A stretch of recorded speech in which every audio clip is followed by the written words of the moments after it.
Rev up your engines!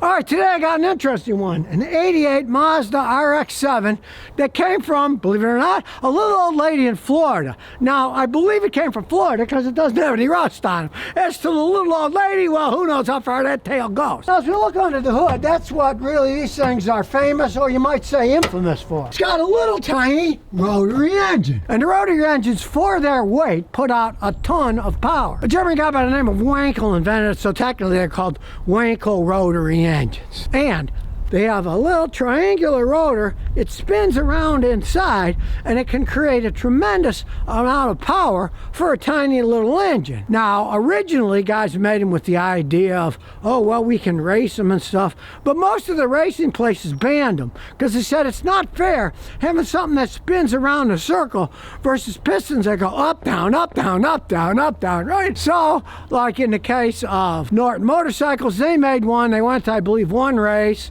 and then they banned them. They said it's not fair. Just like back in the day, Chrysler had that turbine engine. They raced a turbine, I believe, once at Indianapolis, if they even let them race.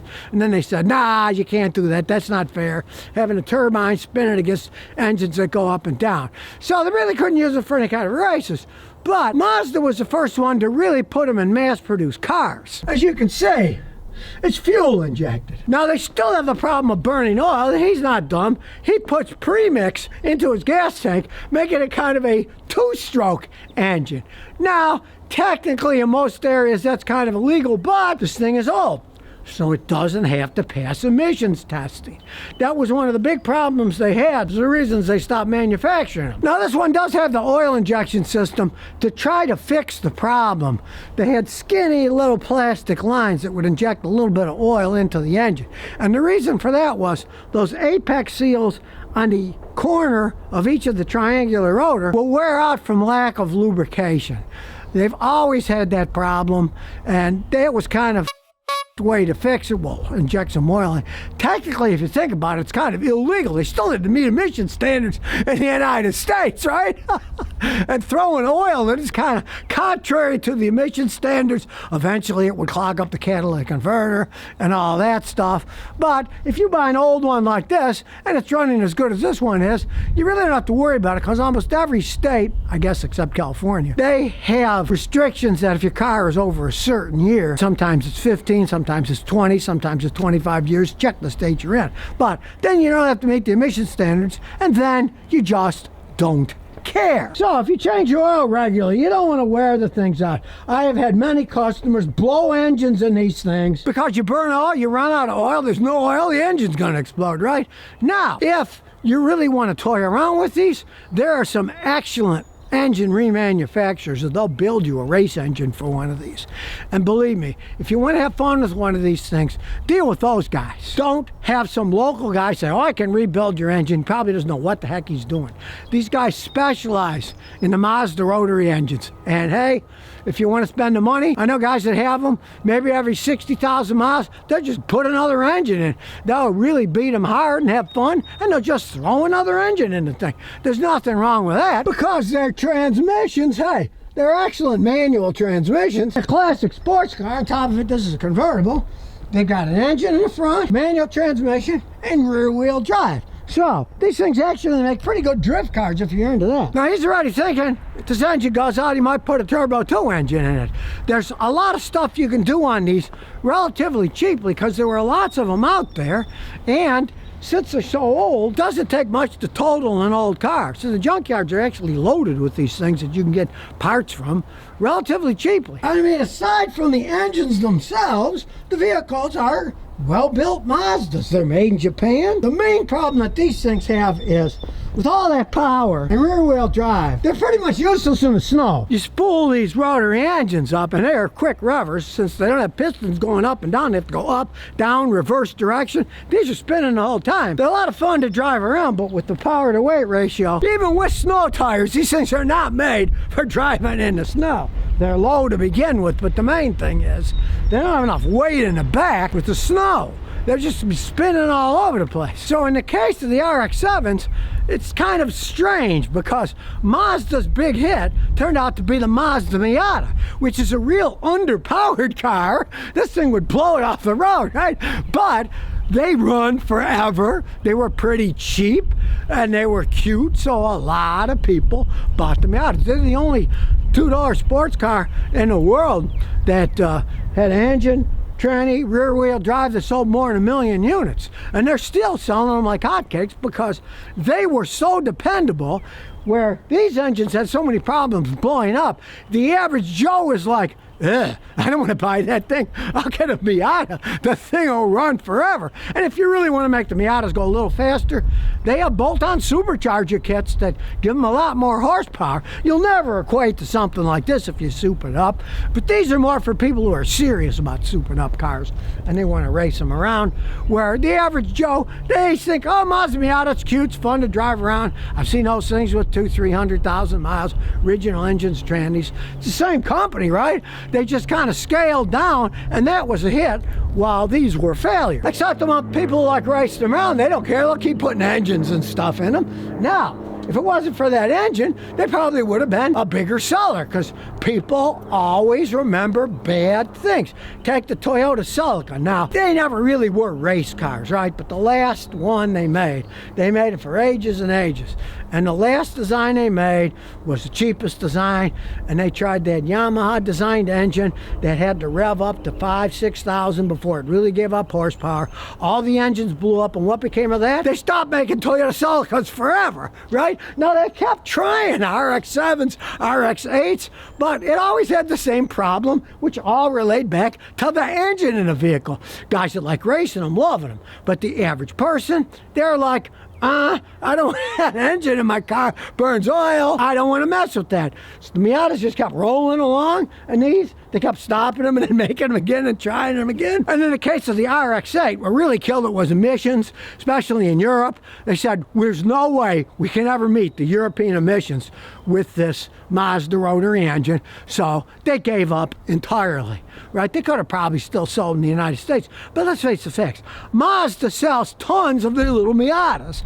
Why would they continue to make something that they're having problems with when they can mass produce those Miatas and they've got a big fan base on that? So the rotary engine went away, except that now they're saying, well, they might bring it back as a range extender. But I kind of doubt it, because in the United States, they have all these rules for electric cars, and if it's not fully electric, then they don't get benefits of tax breaks. Then you've got the problem of 2 different drive systems, making it more complex. So they probably never will in the United States. Maybe they'll try it in Europe. We'll see. So why do people drive these things? We're going to take you for a test drive and you'll see why. Now, as you can hear, these have a unique sound. Nothing sounds like this engine. It does have the obligatory scent here to get rid of some of the oil burning smell.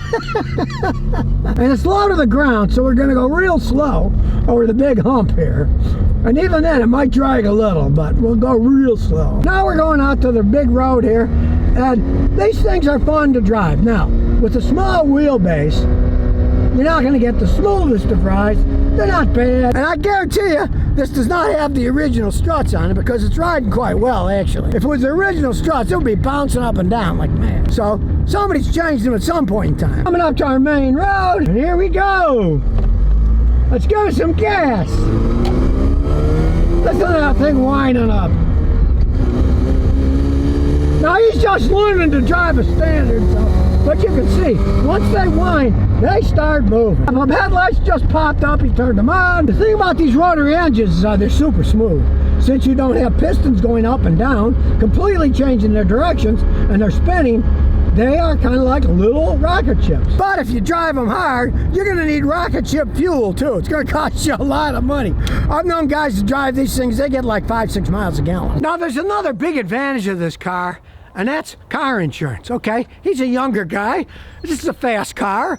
You know what he pays? Costs him $15 a month for insurance because it's old and it's a tiny engine. You can have a lot of fun with dirt cheap insurance. You get a car, a modern car, that's as fast as this thing is, and you're young, your insurance rates are gonna be up the wazoo.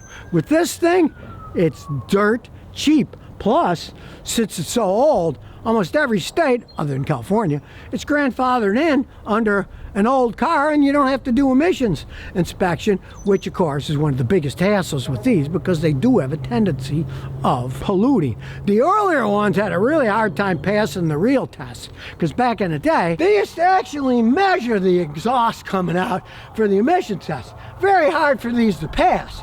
But ones like this, when they were younger, were a little bit easier because they're fuel injected. And they could actually pass a test like that. But of course, the newer ones, they don't do any kind of testing on the car. They just plug in a scan tool, and as long as your car doesn't have the check engine light on, and doesn't have any trouble codes, it'll pass. So it's a lot easier today than it is with cars that they had 10 to 20 years ago. They were much harder to pass if they had a problem. But of course, in this case, it doesn't need inspections at all, so less things to deal with. And it's not like, oh, they don't make it anymore, I'm gonna get parts for them.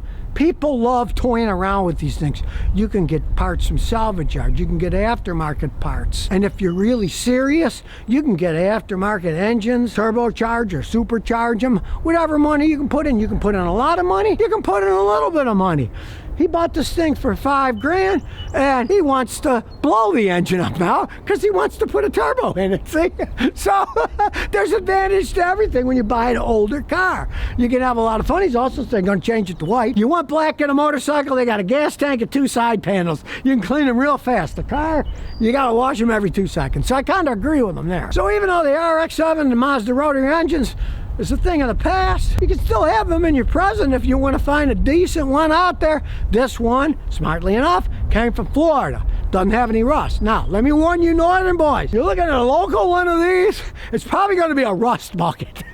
Get under there, jack it up. If you see everything's rusted, run away, don't buy it. These don't have frames, these are unibody construction. Once that's rusted, it's worth absolutely nothing. You can't do a frame off restoration because it doesn't have a frame. But in this case, hey, he got a good car to start with, and he can play with it to his heart's content for a really small amount of money. So if you never want to miss another one of my new car repair videos, remember to ring that bell.